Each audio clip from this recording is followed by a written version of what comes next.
L'info éco avec Capital. L'info pratique Capital. Le dispositif de Normandie est définitivement lancé. Cette nouvelle réduction d'impôts, centrée sur la rénovation des logements anciens, vise à redynamiser certaines villes moyennes délaissées. Sur le papier, le de Normandie offre de belles opportunités.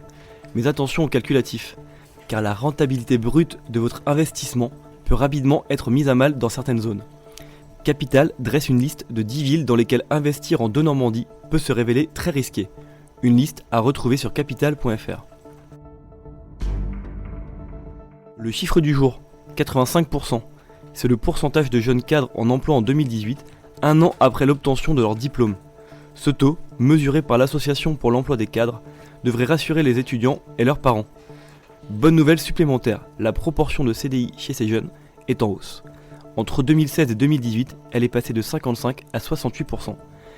À l'image de ces deux indicateurs, Capital a recensé 7 chiffres qui confirment la bonne santé du marché de l'emploi des cadres pour les néo-diplômés. Le coup de gueule du jour est poussé par Sophie Tissier, ex-intermittente du spectacle, contre C8, une chaîne du groupe Canal+. En 2013, elle avait interrompu l'émission Touche pas à mon poste pour dénoncer les baisses de salaire des intermittents sur la chaîne D8. Depuis, la jeune femme est en procès avec le groupe audiovisuel. Ils ont tout fait pour me faire plier, ils s'acharnent contre moi, a-t-elle confié à Capital. Après son succès au prud'homme, Sophie Tissier vient d'être assignée pour escroquerie au jugement. Son procès est prévu en janvier 2020. Pour finir, de bonnes nouvelles en matière fiscale.